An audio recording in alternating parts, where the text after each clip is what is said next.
গত 2014 সাল থেকে আজ পর্যন্ত এই বিষয়টা নিয়ে আমরা কথা বলার সুযোগ পাইনি।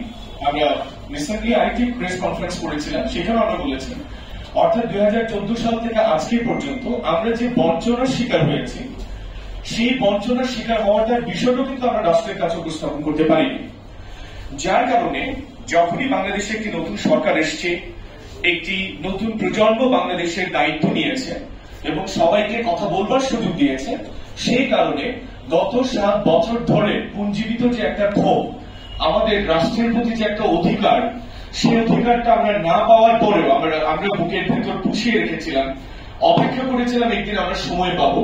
সেই সময় এই একই দিনে আমরা সেই বিষয়টাকে উপস্থাপন করবো। সেই কারণে আজকে আমরা এখানে উপস্থিত হয়েছি। ঘটনাটা আমি একটু ব্যাখ্যা করছি। আপনারা জানেন, নতুন সরকার ক্ষমতা গ্রহণ করবার পরে, বিশেষ করে অন্তর্বর্তীকালীন সরকারের ক্ষমতা গ্রহণ করবার পরে যারা বিগত সময় ধরে অত্যাচারিত হয়েছে, অধিকার থেকে বঞ্চনার শিকার হয়েছে, কর্মসংস্থান থেকে বিতাড়িত হয়েছিল, কিংবা নিজের যোগ্য জায়গা যাওয়ার থেকে যাদেরকে বিরত রাখা হয়েছিল, তারা কিন্তু এখন কণ্ঠ তুলতে শুরু করেছে। এবং আমি আবারও কৃতজ্ঞতা জানাই বর্তমান সরকারের মাননীয় প্রধান উপদেষ্টা জনাব ডক্টর মোহাম্মদ ইউনূস মহোদয়কে। তিনি যারাই ওনাদের কাছে বিভিন্ন দাবি নিয়ে গেছেন, সবার দাবি তিনি পূরণ করেছেন। কারণ এবং আমাদের বর্তমান মাননীয় প্রধান বিচারপতি, তিনি যেদিন ক্ষমতা গ্রহণ করেছেন, তিনি যেদিন প্রধান বিচারপতি হিসেবে দায়িত্ব গ্রহণ করেছেন, তিনি একটি কথা স্পষ্ট ভাবে বলেছেন, গত 16 বছরে যারা বঞ্চনার শিকার হয়েছিলেন, অন্যায়ের শিকার হয়েছিলেন, সমস্ত অন্যায়ের বিচার করা হবে। এটা আমাদের কাছে কোটেড করা আছে। এবং বর্তমান সরকারের মাননীয় আইন উপদেষ্টা জনাব ডক্টর আসিফ নজরুল স্যার, তিনিও দায়িত্ব গ্রহণের পরে বলেছেন, যারা বিভিন্নভাবে শোষিত হয়েছেন, বিভিন্নভাবে অন্যায়ের সাক্ষী হয়েছে, তাদের যে অধিকার, সেই অধিকারটুকু আমরা ফিরিয়ে দেব।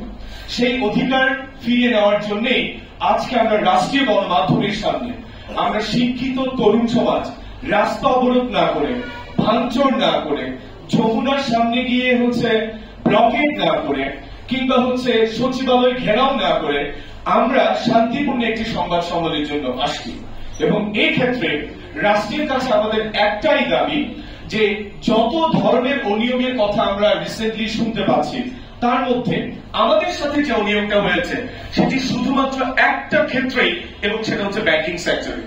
এবং আমি দৃঢ়ভাবে বলতে চাই, আমরা যে অনিয়ম নিয়ে আজকে কথা বলতে এসেছি, সেটা বাংলাদেশে কোন ব্যাংকে, কোন সময়ে, কোন ইতিহাসে এই অনিয়মটা হয়নি।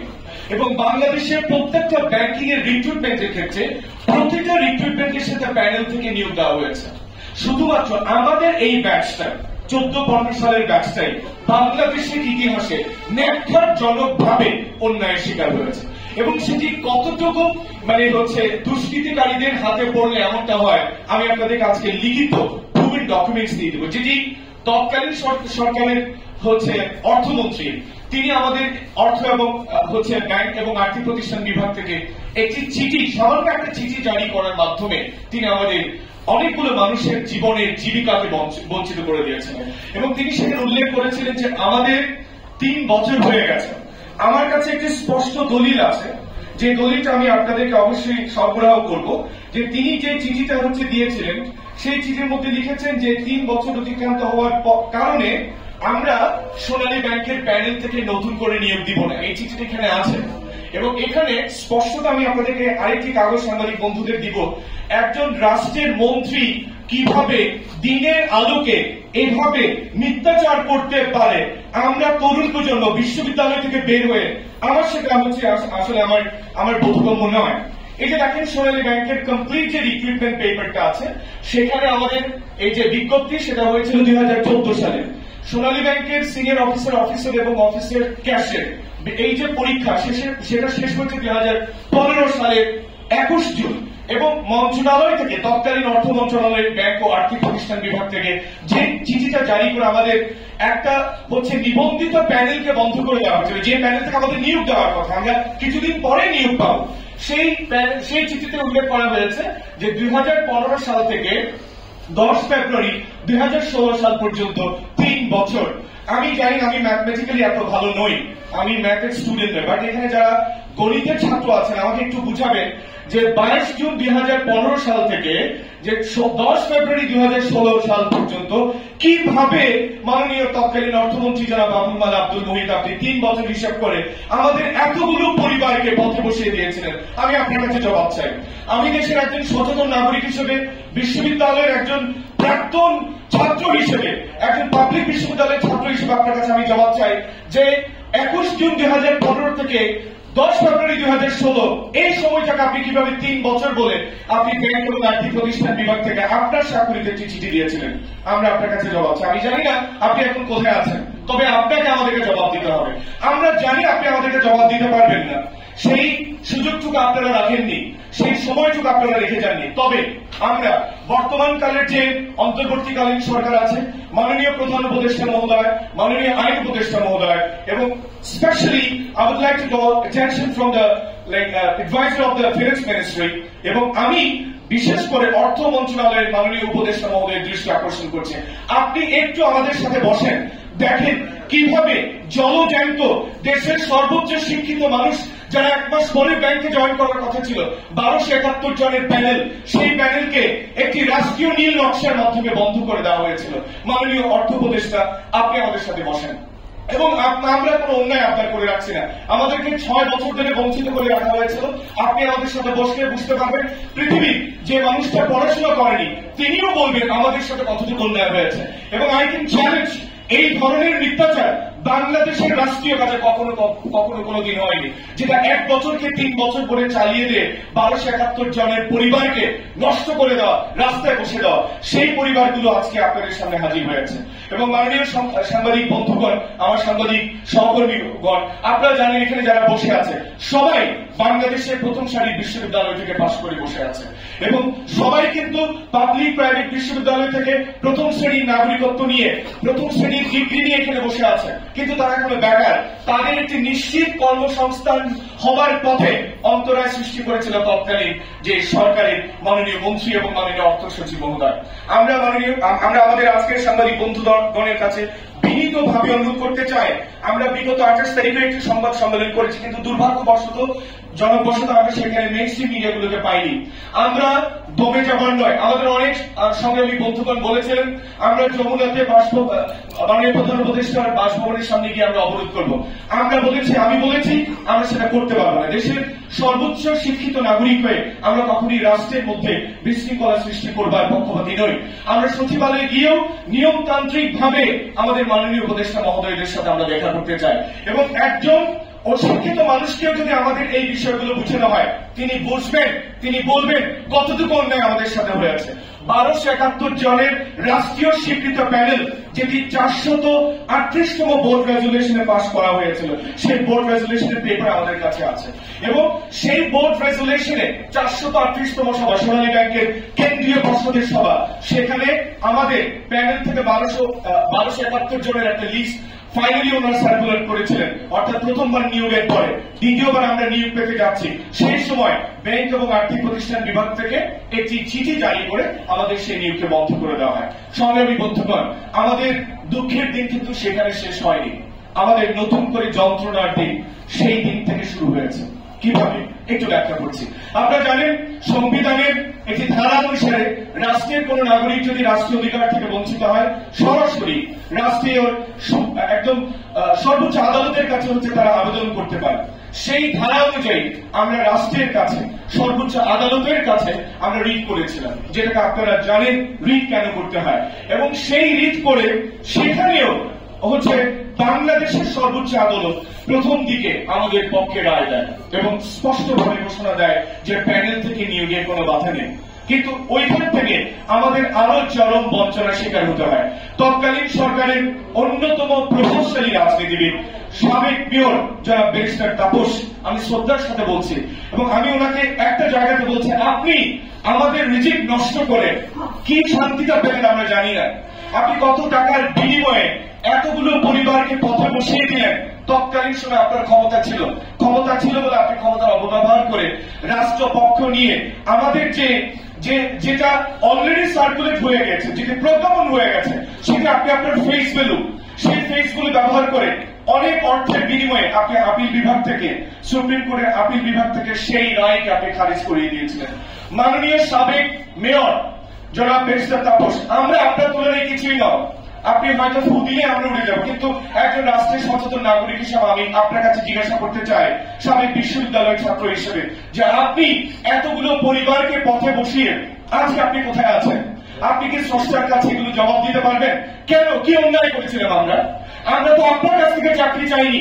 সামান্য কটা টাকার জন্য আপনি রাষ্ট্রীয় ছাত্রদের পক্ষে বিপক্ষে গিয়ে, আপনি নাগরিকের বিপক্ষে গিয়ে একটি কর্মসংস্থান, যেটি নাগরিকের একটি অন্যতম অধিকার, সেটাকে আপনি বঞ্চিত করে দিয়েছিলেন। মাননীয় তৎকালীন মেয়র মহোদয়, আমি জানি না আপনি কেন এটা করেছেন, এবং আপনাদেরকে স্পষ্টভাবে জানিয়ে দিতে চাই যে তৎকালীন মেয়র যারা ব্যারিস্টার তাপস, ওনার ফেস ভ্যালুর কারণে আমাদের যে রিট থেকে যে রায় আমাদের পক্ষে এসেছিল, সেই রায়কেও আপিল বিভাগ খারিজ করে দেয়। কিন্তু আমরা তখন থেকে আমরা বিশ্বাস করেছিলাম এই সরকার যতদিন থাকবে, বা এই ধরনের কণ্ঠ রোধ করে দেওয়ার মতো শাসন ব্যবস্থা যতদিন থাকবে, আমি রাষ্ট্রবিজ্ঞানের ছাত্র হিসেবে মনে করেছি আমাদের এখানে কথা বলবার কোনো সুযোগ নাই। তবে আমি একটি বিষয় আমরা আশাবাদী ছিলাম, সেটা হচ্ছে যে কোনো একটা সময় দেশে গণতান্ত্রিক প্রবাহ শুরু হবে, গণতান্ত্রিক ধারা শুরু হবে, সেই সময় আমরা আবার কথা বলতে পারবো, এবং আজকে সেই সময়টি এসছে। আমি সাংবাদিক বন্ধুদের কাছে বিনীত থেকে ওনারা রিটায়ারমেন্ট করেছেন, ওনাদের একটা কথা, ব্যাংকে বিশেষ করে স্পেশালি সোনালী ব্যাংকে যারা ম্যারিট থেকে আসেন এবং ভাইবার পরে, তারা কখনোই নিয়োগ না পেয়ে থাকেনি। 6 বছর 7 বছর পরেও তাদেরকে নিয়োগ দেওয়া হয়েছে। আমরা 6 বছর পরে তো আসেনি, আমাদের ওই 1 বছরের মধ্যে ব্যাংকে জয়েন করার কথা ছিল, আপনারা আমাদের সেই নিয়োগকে থামিয়ে দিয়েছিলেন। সংগ্রামী বন্ধুগণ, আমরা জানি বর্তমান যে অন্তর্বর্তীকালীন সরকার আছেন, সে অন্তর্বর্তীকালীন সরকার প্রতিটা নাগরিকের কণ্ঠকে ওনারা জাগ্রত করছেন, প্রতিটা মানুষের মতাধিকার, মত প্রকাশের স্বাধীনতাকে ওনারা ফিরিয়ে দিয়েছেন, এবং সেই মত প্রকাশের স্বাধীনতা থেকে আমরা আজকে এখানে এসেছি। এবং আমি সংগ্রামী আমাদের যারা সাংবাদিক বন্ধুগণ আছেন, আপনাদেরকে এই আন্দোলনের একটি ইতিহাস বলে দিতে চাই। এটি যখন আমরা ব্যাংক যখন আমাদের বিরুদ্ধে এই ব্যবস্থাটা নিয়েছে, যেটি ব্যাংক এবং আর্থিক প্রতিষ্ঠান বিভাগ থেকে চিঠি দেওয়ার পরে যখন আমরা নিশ্চিত হয়েছি আমাদেরকে আর নিয়োগ দেওয়া হবে না, তখন 2015 সালে অনেকবার বাংলাদেশে প্রথমবারের মতো আমরা প্রায় 1000 ছাত্রছাত্রী, সবাই বিশ্ববিদ্যালয়ের ছাত্রছাত্রী, তখন একটা ব্যাংক ঘেরাও করেছিলাম। আমাদের এই বিজ্ঞান সহ বাংলাদেশের ইতিহাসে, স্বাধীনতা পরবর্তী ইতিহাসে কোন ব্যাংকের সামনে গিয়ে এই ধরনের একটা প্রোটেস্টেশনের কোন নজির নাই, এবং আমরা এত বেকুবও না যে ব্যাংকের সামনে গিয়ে আমরা চাকরির জন্য দাঁড়াইছিলাম, সেই ব্যাপারটা না। আমাদের কাছে নিশ্চয়তা ছিল এটি রাষ্ট্রীয়ভাবে স্বীকৃত যে আমরা জয়েন করছি, সেই জায়গাটাতে যখন কণ্ঠ রোধ করে দেওয়া হয়েছে তখনই আমরা ব্যাংকে অবরোধ করেছিলাম, এবং আমাদেরকে নানাভাবে পুলিশে হয়রানি করা হয়েছে, ডিবি পুলিশের মাধ্যমে আমাকে ব্যক্তিগতভাবে হুমকি দেওয়া হয়েছে।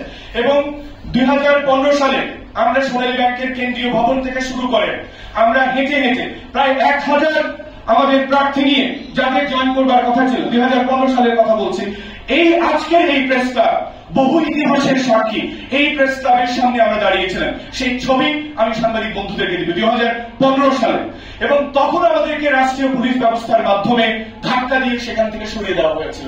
আমরা তখনই কিন্তু বিচার পাইনি। সেটার পরে আমরা বহুবার ব্যাংকের সাথে কথা বলেছি। ব্যাংক 438তম যে বোর্ড সভায় যে প্যানেলটি প্রকাশ করেছিল, সেটি বারবার আমাদেরকে বলা হয়েছে যে আমরা আপনাদেরকে নিব, এবং পরবর্তীতে রাষ্ট্রীয় ষড়যন্ত্রের মাধ্যমে আমাদেরকে বঞ্চিত করে তারা দ্রুতই 2016 সালের মধ্যে আরেকটি নতুন বিজ্ঞপ্তি দেয়। এবার আপনারাই বলুন, যখন আমাদের বিষয়টা সুরাহা হলো না, সেই অবস্থায় কিভাবে ব্যাংক একটি নিয়োগ বিজ্ঞপ্তি দেয়? এবং আমি স্পষ্টভাবে খুব দায়িত্ব নিয়ে বলছি, এই মুহূর্তে তৎকালীন ব্যাংকের মাননীয় ব্যবস্থাপনা পরিচালক জনাব প্রদীপ কুমার দত্ত, ওনার সাথে যদি আমাদের এখনকার মাননীয় উপদেষ্টা মহোদয়, মাননীয় অর্থ সচিব মহোদয়, ওনার সাথে বসলে কতটুকু দুর্নীতি হয়েছে 1 মিনিটের মধ্যে বের করা যাবে। 438তম বোর্ডের রেজলিউশন মিটিং পেপার এখনো ব্যাংকের মধ্যে থাকার কথা, কারণ ব্যাংকের মানব সম্পদ বিভাগ সেই ডকুমেন্টস গুলো সংরক্ষণ করেন, এবং যে 1271 জনের প্যানেল লিস্ট বের করা হয়েছিল, সেই লিস্ট এখনো ব্যাংকের মানব সম্পদ বিভাগে থাকার কথা। এবং আমরা রাষ্ট্রের কাছে এখন আবেদন করছি, মাননীয় অর্থ উপদেষ্টা মহোদয়, আপনি ব্যাংকের বর্তমান যিনি এমডি আছেন তার কাছ থেকে 438তম বোর্ড রেজলিউশনে যে প্যানেলটা চালু হয়েছে, যে প্যানেলটা অনুমোদন হয়েছিল, সেটি আপনি দেখেন, এবং দেখেন আপনি আমাদের সাথে কতটুকু অন্যায় করা হয়েছে। এবং তৎকালীন সময়ের ব্যাংকের এমডি, ওনার সাথে কথা বললে বিষয়টা জানা যাবে। এবং ব্যাংক যে কাজটি করেছে, আমাদের বিষয়টাকে সুরাহা না করে 2016 সালে অর্থাৎ 1271 জনকে নিয়োগ না দিয়ে 2016 সালে আরেকটি নতুন বিজ্ঞপ্তি প্রকাশ করে, নতুন একটি সার্কুলার। তাহলে আপনারা দেখেন, সোনালী ব্যাংকে প্রথমে নিয়োগ দেওয়া হচ্ছে 1400 প্লাস অর্থাৎ আমাদের সার্কুলার থেকে। তারপর 1271 জনের একটি প্যানেল লিস্ট করা হয় যাদের সবারই জয়েন করবার কথা। সেটি না করে ব্যাংক যেটা করেছে, খুবই চালাকি করে এবং এটা দূরভিসন্ধিমূলক একটি কাজ করেছে। সেটি হচ্ছে অল্প সময়ের মধ্যে 2016 সালের মধ্যে তারা নতুন ভাবে আরেকটি সার্কুলার প্রকাশ করে ফেলে এবং আমাদের কণ্ঠকে চিরদিনের মতো রোধ করে দেওয়া হয়। সংগ্রামী বন্ধুগণ, আমরা জানি আমরা যারা এখানে আছি তাদের প্রতিবার বারংবার সাংবাদিক সম্মেলন করবার মতো আর্থিক যে সক্ষমতা সেটি হয়তো থাকবে না। আমরা দেশের সর্বোচ্চ শিক্ষিত নাগরিক হিসেবে, সচেতন নাগরিক হিসেবে আমার সাংবাদিক বন্ধুগণের কাছে আমার বিনীত অনুরোধ, আপনাদের মাধ্যমে এই যে আজকের সংবাদ সম্মেলনটি সেটি রাষ্ট্রের সর্বোচ্চ পর্যায়ে যাতে পৌঁছে যায় এবং আপনাদের মাধ্যমে কতগুলো বঞ্চিত কণ্ঠের কণ্ঠস্বর যদি রাষ্ট্রের দরবারে পৌঁছে যায়, যতগুলো পরিবার বঞ্চিত হয়েছে আজকে থেকে 6 বছর আগ পর্যন্ত, 6 বছর ধরে যারা বঞ্চনার শিকার, তারা তাদের অধিকার ফিরে পাবে বলে আমি মনে করি। তো মূল বিষয়টা হচ্ছে, আমরা যে আইনি লড়াই করেছিলাম, সেই আইনি লড়াইয়ের মধ্যে আমাদের পক্ষে আমাদের অ্যাটর্নি হিসেবে কাজ করেছিলেন তৎকালীন হচ্ছে ব্যারিস্টার জ্যোতির্ময় বড়ুয়া, যিনি এখনো সুপ্রিম কোর্টে কাজ করছেন এবং তিনি এই আইনি লড়াই হেরে যাওয়ার পরে তিনি আমাদের পক্ষে আইনজীবী ছিলেন। যখনই ওই আমাদের বিপক্ষে রাষ্ট্রীয় আইনজীবী জনাব ব্যারিস্টার তাপস দাঁড়িয়েছিলেন, ওনার ফেস ভ্যালুর কারণে ওনাকে হারিয়ে দেওয়া হয়েছে, তখন আমাদের শ্রদ্ধেয় জ্যোতির্ময় বড়ুয়া দাদা তিনি একটি স্ট্যাটাস দিয়েছিলেন ফেসবুকে, রাষ্ট্র আমাকে জোর করে হারিয়ে দিয়েছে, আমি ছাত্রদের জন্য লড়তে পারলাম না। আমরা তখন আরো তরুণ ছিলাম এবং আমাদের রক্ত আরো টকবকে ছিল, আমরা রাষ্ট্রকে আরো বেশি সেবা দিতে পারতাম। এবং সেই সময় উনি ঠিক ওই জায়গাটাতে বলেছেন যে রাষ্ট্র আমাকে হারিয়ে দিয়েছে, আমি ছাত্র বন্ধুদের সাথে পাশে থাকতে পারলাম না। অনেকবার অনেক সময় ধরে তিনি লড়াই করেছেন আমাদের জন্য। তিনি সর্বশেষে রাষ্ট্রের ফেস ভ্যালুর কাছে অর্থাৎ ব্যারিস্টার তাপস বড়ুয়ার কাছে তিনি হেরে গেছেন। কিন্তু হেরে গেল যে অন্যায়টা আমাদের সাথে হয়েছে, সেই অন্যায়ের প্রতিবাদ আমরা আজকে করছি। আমরা বিশ্বাস করব আজকে এই সংবাদ সম্মেলনের মাধ্যমে আমাদের সমস্ত তথ্য, আমাদের সমস্ত দলিলাদি আমাদের কাছে সংরক্ষণ করা আছে, সেগুলো আমরা রাষ্ট্রীয় পর্যায়ে পৌঁছতে পারবো এবং দ্রুত এই সপ্তাহের মধ্যেই রাষ্ট্রীয় কর্তৃপক্ষ আমাদের সাথে বসবেন, আমাদের প্রতিনিধিদের সাথে বসবেন এবং বঞ্চিত সকল মেধাবীদের পুনর্নিয়োগের মাধ্যমে এই আমাদের সাথে হয়ে যাওয়া এই প্রহসনকে রাষ্ট্রের ইতিহাস থেকে মুছে ফেলবেন, আমরা সেটা বিশ্বাস করি। সম্মানিত সাংবাদিক বন্ধুগণ, আমাদের মূল প্রস্তাবনা এতটুকুই ছিল। আমরা আপনাদের কাছে যে বিষয়টা প্রত্যাশা করছি সেটি হচ্ছে, আজকের এই সংবাদ সম্মেলনের মাধ্যমে আমরা জানিয়ে দিতে চাই যে বিগত 16 বছরের মধ্যে সবচেয়ে বড় ব্যাংকিং খাতের যে দুর্নীতি, সবচেয়ে বড় রিক্রুটমেন্ট বা ব্যাংকিং নিয়োগের ক্ষেত্রে সবচেয়ে বড় যে দুর্নীতিটা হয়েছে সেটি হচ্ছে সোনালী ব্যাংকে আমাদের ব্যাচের সাথে। এবং ব্যাংকিং খাতে এরকম কোন প্রস্তাব পেয়ে, এরকম কোন আবেদন নিয়ে এখনো পর্যন্ত ইন্টারিম গভর্নমেন্টের কাছে কোন প্রস্তাবনা আসেনি। সুতরাং আমরা মনে করছি আমাদের এই দাবিটা সঠিক কর্তৃপক্ষের কাছে পৌঁছলে 1 সপ্তাহের মধ্যেই আমাদের এই সমস্যাটি সমাধান করা সম্ভব, যেহেতু আজ 438তম বোর্ড রেজুলেশনে স্পষ্টভাবে আমাদের নিয়োগের কথা ছিল। তো আমরা সাংবাদিক বন্ধুগণ, আমাদের মূল বক্তব্যের পরে যদি আপনাদের কোনো প্রশ্ন থাকে সেই প্রশ্নের উত্তর দিব এবং আমাদের শেষবারের মতো অনুরোধ থাকবে যে সমস্ত ভাইয়েরা আজকে এখানে এসছেন তাদের দিকে তাকিয়ে, বঞ্চিত একটা জনশ্রেণীর দিকে তাকিয়ে আপনারা আমাদের এই আজকের সংবাদ সম্মেলনকে রাষ্ট্রের সর্বোচ্চ পর্যায়ে প্রচারের ব্যবস্থা করবেন। আমরা আপনাদের কাছে চিরকৃতজ্ঞ থাকবো। আল্লাহ আমাদের সহায় হোক। আমিন।